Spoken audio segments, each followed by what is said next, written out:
And sisters రుచులు. ఈరోజు మేము మీకు వంట చూపిస్తున్నాం, కానీ వంటతో పాటు పక్కన ఉన్న ప్రదేశాలు కూడా చూపిద్దామని వచ్చాము. మేమంతా ఒక ఫ్యామిలీ గ్యాదరింగ్ వచ్చాము. గ్యాదరింగ్ మామూలుగా రెస్టారెంట్లో అలా చేయకుండా ఇంట్లో చేసుకోకుండా కొద్దిగా వెరైటీగా ఉంటుందని తుంగభద్ర మీకు కనిపిస్తుంది కదా, తుంగభద్ర సమీపంలో వచ్చి అందరం కుక్ చేస్తూ మీకు చూపిస్తూ మా ఫ్యామిలీ అందరు గ్యాదరింగ్ని చూపిస్తాము. మా వదిన, మీరు ముందు వాయిస్ వినింటారు, కొన్ని వంటలు మా వదిన చెప్తుంది, కొన్ని నేను చెప్తాను. మా ఇంటి బేబీ ఫ్యామిలీ అండి.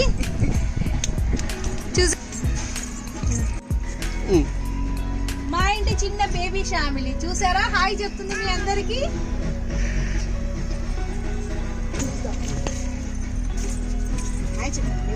చూసారు కదా, ఇంకో లిటిల్ ఛాంప్ చూడండి. వీళ్ళంతా మా ఇంటి తొట్టి గ్యాంగ్, 0 సైజు నుంచి హై సైజు వరకు ఉన్నారు.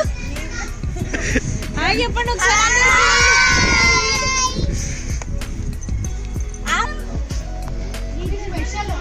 మా మామగారు, మా అత్తగారు. హాయ్ చెప్పండి అత్త.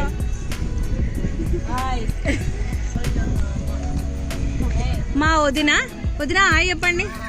తులసి మా ఆడపడుచండి. మా నాన్నగారు, నాన్న హాయ్ చెప్పండి. దుగ్గాని హెడ్ అండి.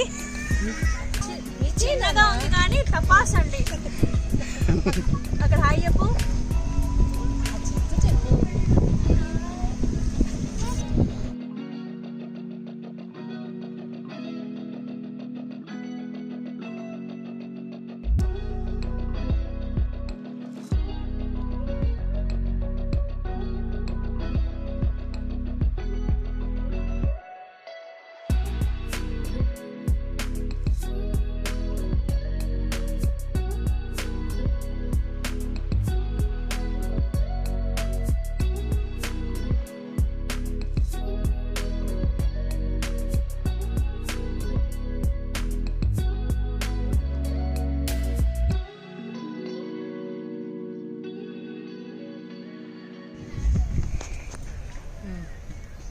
సో ఈరోజు నేను స్పెషల్గా మా ఫ్యామిలీ గ్యాదరింగ్లో దమ్ బిర్యానీ చేస్తున్నానండి. ఇంతకుముందు అయితే మేము ఆల్రెడీ ఇంట్లోనే ఫుడ్ ప్రిపేర్ చేసుకుని వచ్చి మేము సాంగీరి టెంపుల్కి వెళ్ళి అక్కడే భోజనం చేసేవాళ్ళము. అది లాస్ట్ ఇయర్ కదా సో మాకు కోవిడ్ టైంలో మటుకు టైం దొరకలేదండి. అందరం 9 months అవుతుంది అసలు మేము గ్యాదర్ అవ్వక. ఇప్పుడు డిఫరెంట్గా ఉండడం కోసం అని మేము అందరం కలిసి పొలాల్లో మేమే సొంతంగా వంట చేసుకొని ప్రిపేర్ చేసి ఇంకా అందరం కలిసి అన్నం పప్పు ఎందుకు అని ఈసారి దమ్ బిర్యానీ చేస్తామని ట్రై చేస్తున్నాము. సో ఫ్యామిలీ అందరం నేను చేస్తూనే ఇంగ్రీడియంట్స్ ఏంటో చెప్తాను. ముందు చికెన్ తీసుకొని బాగా కడుక్కొని దాంట్లో అల్లం వెల్లుల్లి పేస్ట్, నేను 5 kgs చికెన్ తీసుకున్నాను కాబట్టి పెద్ద స్పూన్కి ఇంచుమించు 250 grams పడుతుంది.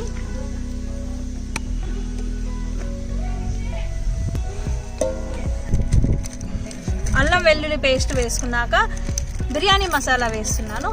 నేను తర్వాత డిస్క్రిప్షన్లో మీకు బిర్యానీ మసాలాలో ఏమేమి వేసానో మీకు చూపిస్తాను.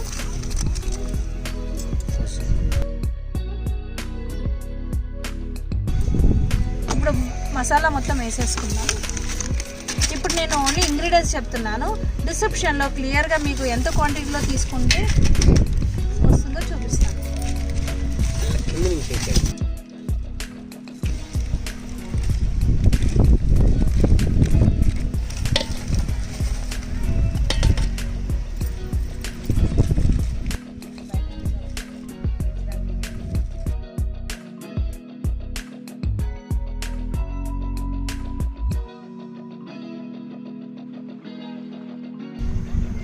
పెరుగు వేసుకుందాము. పెరుగు 600 grams వేసుకుందాం. ఇది వేయడం వల్ల ఏమవుతుందంటే మసాలా మొత్తము పీసెస్కి పడుతుంది, పీసులు బాగా టేస్టీగా అవుతుంది, టెండర్గా కూడా ఉంటాయి. సో ఇప్పుడు దీనికి ఎందుకు వేస్తామంటే మనకి ముక్కలకి బాగా పట్టిది మనకి సాఫ్ట్గా వస్తుందండి. ప్లస్ ఏంటంటే మనకి రైస్ కూడా మనకి ఈ తడి వల్ల మనకి బాగా కుక్ అవుతుంది. ఇప్పుడు పుదీనా వేసుకుందాం. ఈ పుదీనా ఫ్లేవర్ వేయడం వల్ల ఫ్లేవర్ వస్తుంది, అంతేకాకుండా డైజెషన్ ప్రాబ్లం లేకుండా అవుతుంది. ఇది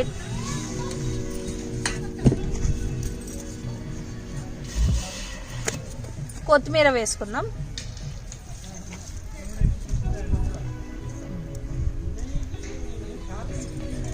తర్వాత 2 నిమ్మకాయలు తీసుకొని స్క్వీజ్ చేసుకొని వేసుకుందాం.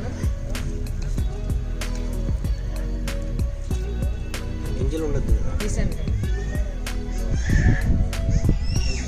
నిమ్మకాయ వేయడం వల్ల ఏంటక్క బెనిఫిట్స్ అది కూడా చెప్పు. అది పీసెస్ కొంచెం పుల్లగా అవుతాయి, అది తింటున్నప్పుడు బాగా టేస్టీ అనిపిస్తుంది.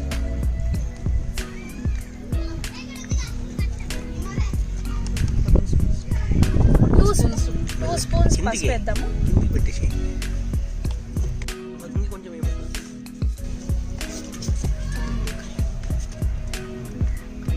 కొద్దిగా సాల్ట్ వేసుకుందాం. అంతే, మనం మ్యారినేట్ చేయడానికి ఆల్మోస్ట్ రెడీ అయిపోయింది. ఇప్పుడు బాగా కలుపుకొని లాస్ట్గా కొరియాండర్ పౌడర్, ధనియాల పొడి అండి ఇది. చివరిగా ఈ ధనియాల పొడితో మనం కలుపుకోవాల్సిన ఐటమ్స్ అన్నీ అయిపోయినట్టే. ఇప్పుడు కలుపుకోవడమే మిగిలినది.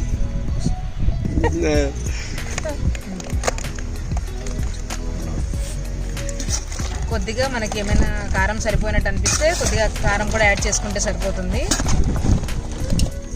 మనం నార్మల్గా చికెన్ చేసుకుంటే చికెన్ ఉడికినప్పుడు టేస్ట్ చూస్తాం కదా, అలా కాకుండా ఇది మ్యారినేట్ చేస్తున్నప్పుడే మనం ఉప్పు కారం సరిపోయిందో లేదో చెక్ చేసుకుంటే బాగుంటుంది.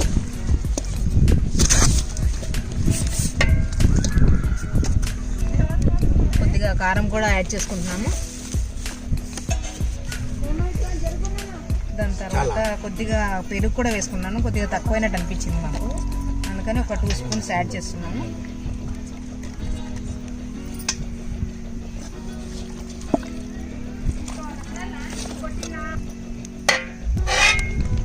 కారం సరిపోయినట్టు లేదు కదా వదిన? అవును, ఇంకా కొద్దిగా యాడ్ చేద్దాం మరి.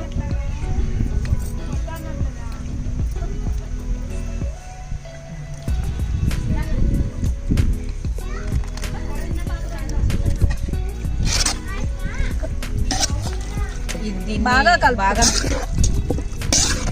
మిక్స్ చేసుకుంటే ఒక 1/2 అవర్ అన్న 1 అవర్ అన్న మ్యారినేట్ చేసి పెట్టుకుంటే మన బిర్యానీకి రెడీ అయిపోతుంది. మ్యారినేట్ చేయడం వల్ల ఏంటి లాభం వదిన? దానికి బాగా పీసెస్కి మనం వేసినటువంటి ఉప్పు కారం మసాలా అవన్నీ ఉన్నాయి కదా, అవన్నీ బాగా పీసెస్కి పట్టి మన రైస్ కూడా చాలా బాగా టేస్టీగా అవుతుంది. ధనియాల పొడి కూడా వేసుకుంటున్నాం. కొద్దిగా టేస్ట్ చూస్తే కొద్దిగా తక్కువ అన్నట్టు అనిపించింది మాకు, అందుకని కొద్దిగా యాడ్ చేస్తున్నాము. మా ఇంట్లో కొద్దిగా కారం ఎక్కువ తింటారు, అందుకని మాకు సరిపోలేదు, కొద్దిగా యాడ్ చేస్తున్నాము. నార్మల్ తినే వాళ్ళు అయితే ఈ లాస్ట్ టైం వేసినది కారం లేకుండా చేసుకోవచ్చు.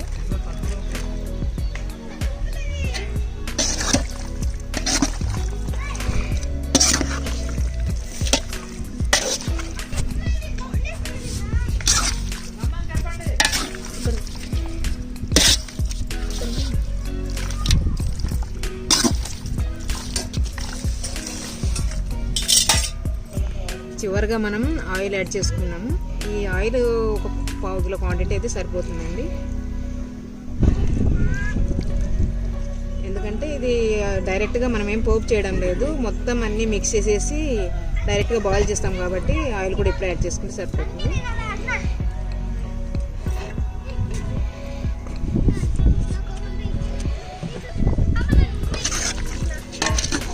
దీన్ని మనం ఎంతగా మిక్స్ చేసుకుని బాగా కలుపుకుంటే అంత బాగా ఉంటుంది, టేస్ట్ కూడా చాలా బాగా వస్తుంది.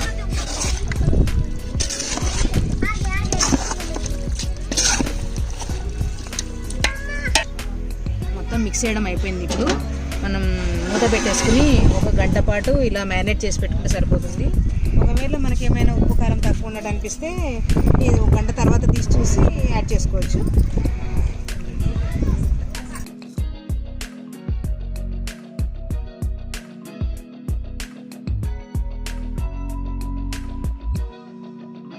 బిర్యానీ రైస్ తయారు చేసుకోవడం కోసమని ఎసురు పెట్టుకుంటున్నాము. ఇందులో మనం క్వాంటిటీ ఏం లేదండి, రైస్ ఫ్రీగా బాయిల్ అయ్యేటట్టు వాటర్ యాడ్ చేసుకొని పెట్టుకోవాలి స్టవ్ పైన.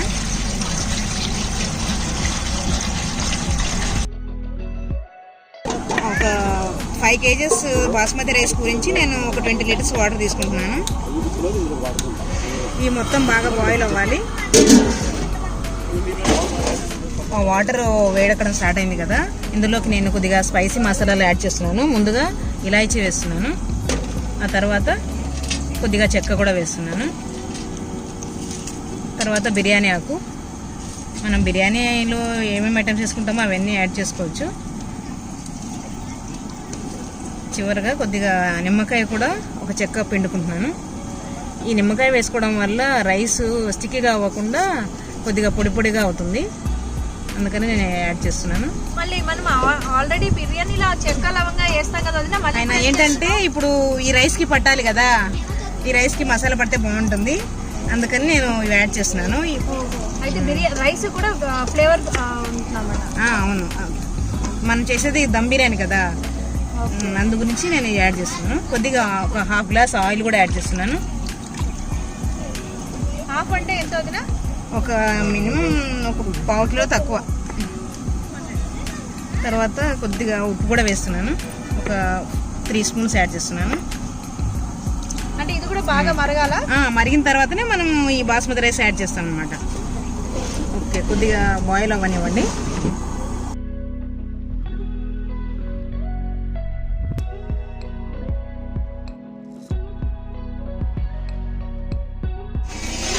కలిపి పెట్టుకున్న ఈ పీసెస్ మొత్తం మ్యారినేట్ అయిపోయాయి, చూస్తున్నారు కదా. మనం కలిపి పెట్టుకుని ఉంచుకొని 1 గంట దాటిపోయింది. దీన్ని మనం మందంపాటి ఒక ఏమంటారు దమ్ బిర్యానీకి ఇలాంటి పాత్ర అయితే బాగుంటుంది, చాలా మందంగా ఉంటుంది. ఇలాంటి వాటర్లో బాగా రైస్ బాగా పొడి పొడిగా అవుతుంది, అందుకు నేను ఇది యూజ్ చేస్తున్నాను.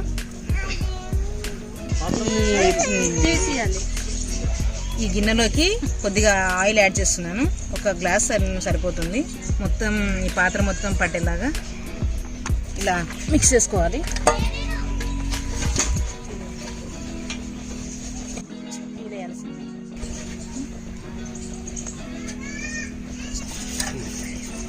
ఈ పీసెస్ మొత్తం ఇందులో ట్రాన్స్ఫర్ చేస్తున్నాం.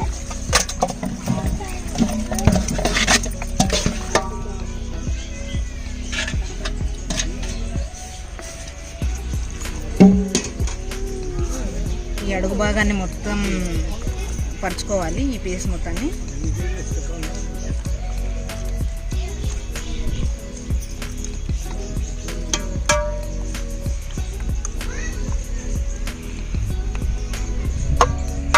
నేను 6 కేజీల బాస్మతి రైస్కి ఒక 5.5 కేజీ చికెన్ పీసెస్ తీసుకున్నాను. ఈ క్వాంటిటీ సరిపోతుంది. ఈ ముక్కల్ని ఈవెన్గా బాగా గ్యాప్ లేకుండా ఇలా సెట్ చేసుకోవాలి.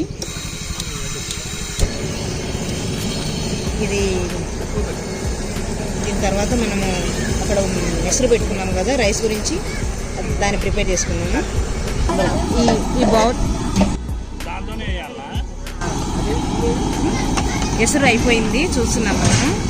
బాగా ఉడుకుతున్నాయి ఎసురు. దీంట్లోకి మనం బాస్మతి రైస్ కలిపి పెట్టుకున్నాం కదా, దాన్ని యాడ్ చేస్తున్నాం.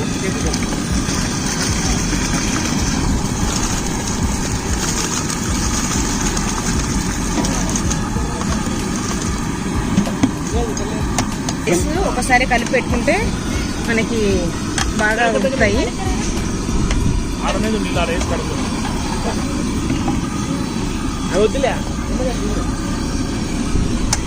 నిమిషం పాటు మూత పెట్టుకుని బాగా బాయిల్ అయ్యేటట్టు చూసుకుని ఇందులోకి నేను ఒక 4-5 స్పూన్ల సాల్ట్ యాడ్ చేస్తున్నాను.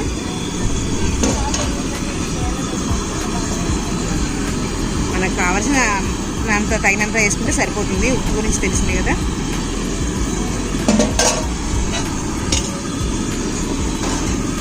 మళ్ళీ ఒకసారి కలుపుకుంటే మొత్తం బాగా సరిపోతుంది.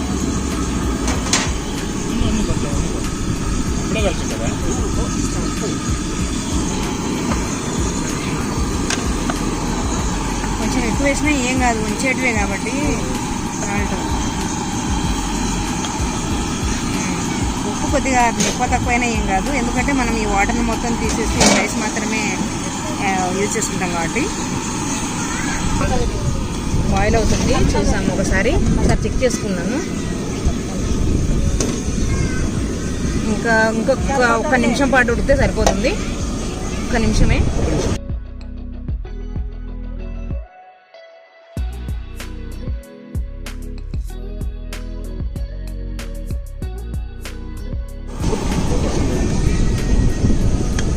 మొత్తం రెడీ అయినట్టే, ఇంకా తీసేసుకోవచ్చు. తీసేద్దాము. 50% అయిపోయింది. 50% అయింది. దాంట్లో కూడా ఇంకా 50% బాయిల్ అవ్వాలి కాబట్టి నేను ఇందులో 50% వరకు బాయిల్ చేస్తున్నాను. ఇందులోనే కొంచెం ఎసురు అందులోకి వేసి ట్రాన్స్ఫర్ చేస్తున్నాను.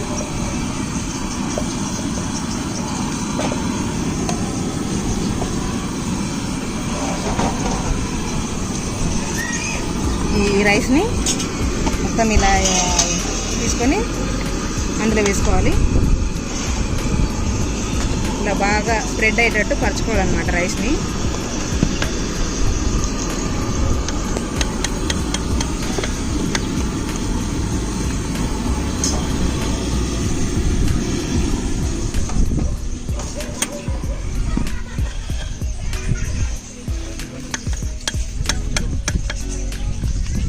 ఒక హాఫ్ పార్ట్ మొత్తం ఇప్పుడు వేసేసుకోవాలి.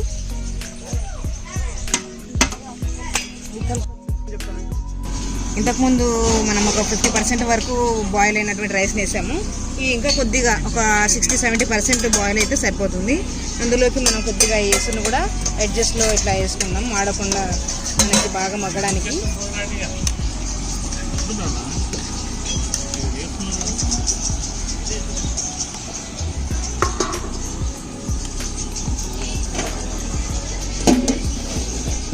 వేసేస్తున్నాను. ఈ మిగిలినటువంటి రైస్ను కూడా మొత్తం అందులో యాడ్ చేస్తున్నాను. ఒక 70% వరకు బాయిల్ అయిపోయింది. ఎందుకంటే ఈ రైస్ పైన ఉంటుంది కాబట్టి ఇది కొద్దిగా ఎక్కువసేపు బాయిల్ అయితే పైన మనకి బాగా అవుతుంది రైస్. కిందది మాత్రం కొద్దిగా ఉడుకుతుంది కాబట్టి ఈ రైస్ ఆ రైస్ కలిసిపోయి ఈవెన్గా బాయిల్ అవుతుంది.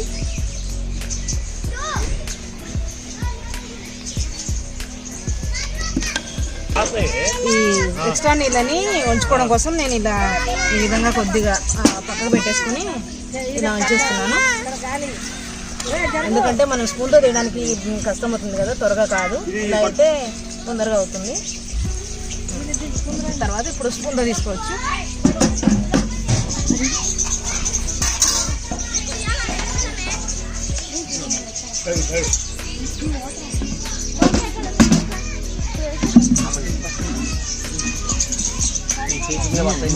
జరపాలక నువ్వు జరుగు.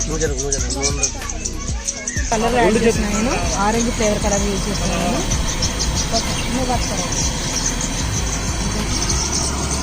రెడ్ కలర్, దిల్షే ప్రాణి.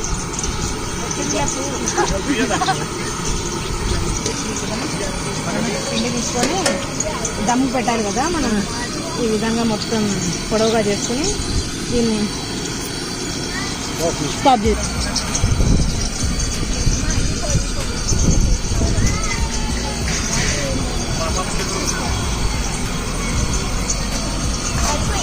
ఈ విధంగా ఎక్కడ గ్యాప్ లేకుండా బాగా ప్రెస్ చేస్తూ అతికించుకున్న తర్వాత మనం పైనుండి ఒక దీనికి సరిపడా ప్లేట్ని చేసుకున్నాం. చివరగా నేను కొద్దిగా వేసుకుంటున్నాను. తర్వాత పుదీనా కూడా యాడ్ చేస్తున్నాను.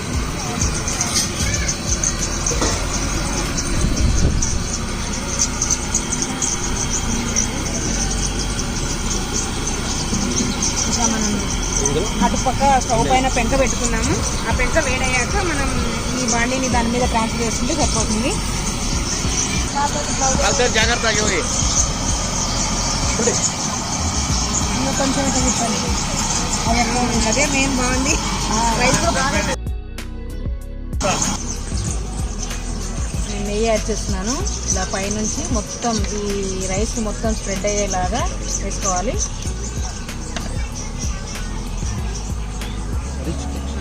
ఈ నెయ్యి యూజ్ చేయడం వల్ల మంచి రిచ్ టెక్స్చర్ వస్తుంది, టేస్ట్ ఉంటుంది. మనకి రైస్ లెవెల్ ఎక్కువ ఉంది కాబట్టి మనం కొద్దిగా హాట్ వాటర్ కొద్దిగా అక్కడక్కడ వేసుకుంటే కింద ఉన్న చికెన్ కూడా బాయిల్ అయ్యి పైన కూడా బాగా దమ్ము అయ్యి మంచిగా మగ్గుతుంది ఈ రైస్. చూస్తున్నారు కదా, కొద్దిగానే యాడ్ చేస్తే సరిపోతుంది.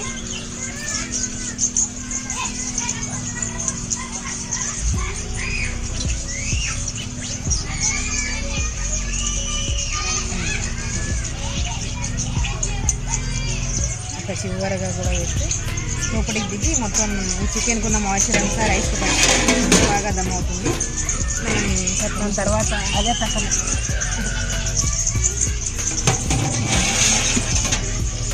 ఇంకా గార్నిష్ చేయడం అయిపోయింది కాబట్టి మనం ప్లేట్ మూసేసుకుని దమ్కు పెట్టేసుకోవాలి.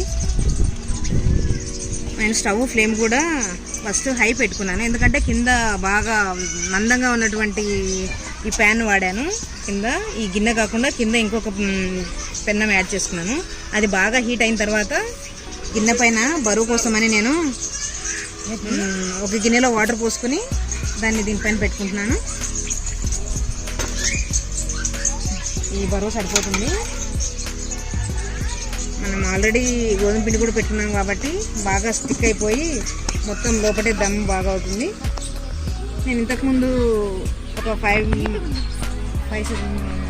మినిట్స్ వేడిగా పెట్టుకున్నాను. ఆ తర్వాత ఇప్పుడు స్టవ్ని కొద్దిగా ఫ్లేమ్ తగ్గిస్తున్నాను.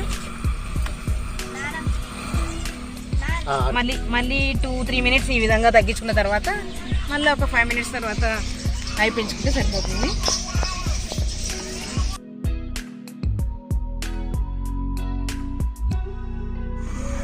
ఇంతకుముందు దమ్ పెట్టేసుకున్నాం కదా, దాన్ని ఒక 5 నిమిషాలు హైలో, ఒక 5 నిమిషాలు లోలో, అలా ఒక హాఫ్ అన్ అవర్ పాటు ఇలా ఎక్కువ తక్కువ చేసుకుంటూ మనం స్టవ్ని అడ్జస్ట్ చేసుకుంటూ పెట్టుకున్నాము. ఇది అయిందో లేదో ఒకసారి చెక్ చేసి చూద్దాము. ఈ పిండిని ఇలా కొద్దిగా చిన్నగా హోల్ చేస్తే అప్పుడే మనకు అర్థమవుతుంది కొద్దిగా వేపర్ వస్తుంది అంటే కొద్దిగా అయినట్టే. ఇలా చెక్ చేసుకోవాలి, మనకి చేయికి అప్పుడే తెలుస్తుంది వేడి, ఇంకా కొద్దిగా ఉండాలి. మనం స్టవ్ ఆఫ్ చేసేసుకున్నాము. ఈ స్టవ్ ఆఫ్ చేసుకున్న తర్వాత కూడా మనం ఒక 10 నిమిషాల పాటు అట్లే ఉంచితే ఆవిరికి బాగా దమ్ అవుతుంది రైస్. స్టీమ్ 5 మినిట్స్ ఉంచాం కదా, ఆ టైం అయిపోయింది. తర్వాత ఇవన్నీ తీసేసి మనం ఓపెన్ చేసి చూసుకుందాం. సైడ్ నుంచి ఇలా ప్లేట్ని ఇలా బెండ్ చేసుకుంటూ ఓపెన్ చేసుకోవాలి, ఎందుకంటే బాగా అతుక్కొని ఉండిపోయి ఉంటుంది వేడికి. నిదానంగా తీసేసుకుంటే చూస్తున్నారు కదా, వచ్చేసింది ప్లేట్. చూడండి ఎంత కలర్ఫుల్గా వచ్చిందో మన దమ్ బిర్యానీ. నాకైతే చూస్తేనే తినాలని ఎంతో కోరిక పుడుతుంది.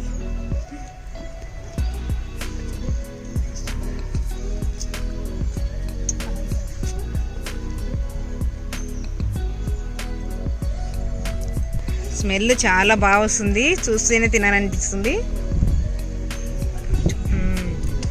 ఈ కలర్ చూస్తేనే తెలిసిపోతుంది నోరు నుంచి ఎలా ఉంది.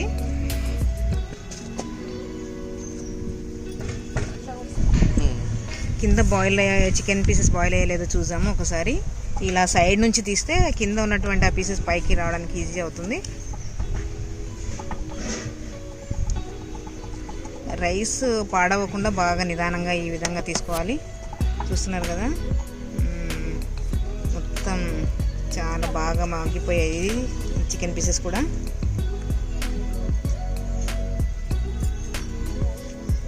ఒకసారి చెక్ చేద్దాము.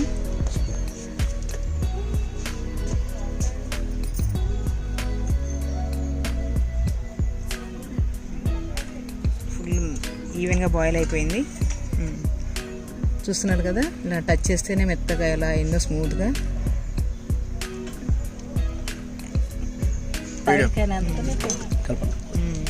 ఇలా మనం కింద ఉన్న పీసెస్ అన్నీ పైకి రావడం కోసం ఒక సైడ్ నుంచి అలా కలుపుతూ బాగా తీసుకోవాలి పైకి. ఒకటేసారి పైకి అంటే మాత్రం మొత్తం రైస్ పాడైపోయే ఛాన్స్ ఉంది కదా. ఇలా తీసుకుంటే చూస్తున్నారు కదా పీసెస్ కూడా ఎంత బాగా స్మూత్గా బాయిల్ అయిపోయాయి.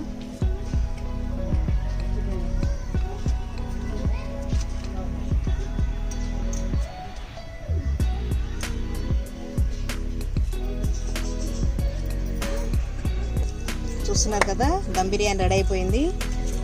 ఈ పీసెస్ చూస్తే కూడా మనకి బాగా మెత్తగా అయిపోయాయి. చూస్తున్నారు కదా బాగా మగ్గిపోయాయి. నేను ఇందులోకి ఈ రైతా కూడా తీసుకున్నాను. దాంతోపాటు మా ఇంట్లో కొద్దిగా కారం స్పైసీ ఎక్కువ తింటారు కాబట్టి షేర్వాలా చేసుకున్నాను. దాంతోపాటు మనం ఈ కుకుంబరు ఆనియన్స్ అట్లా ఏమైనా యాడ్ చేసుకొని తినొచ్చు. ఈ సలాడ్ తినడం వల్ల ఏంటి అడ్వాంటేజ్ వద్దా? డైజెషన్కి మనకి పక్కన సైడ్ డిష్ లాగా కూడా బాగా పనికొస్తుంది.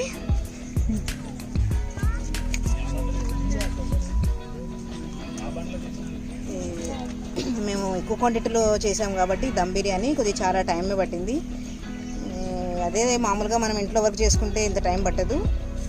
అయినా మాకైతే చాలా సాటిస్ఫై అయిపోయాము, చాలా బాగా వచ్చింది. మీరు కూడా ట్రై చేయండి. మీరు కూడా ఈ రెసిపీ నచ్చుతుందని అనుకుంటున్నాను. మీరు లైక్ చేయండి, షేర్ చేయండి, సబ్స్క్రైబ్ చేయండి. అలాగే మీ వాల్యుబుల్ కమెంట్స్ పోస్ట్ చేయండి మాకు.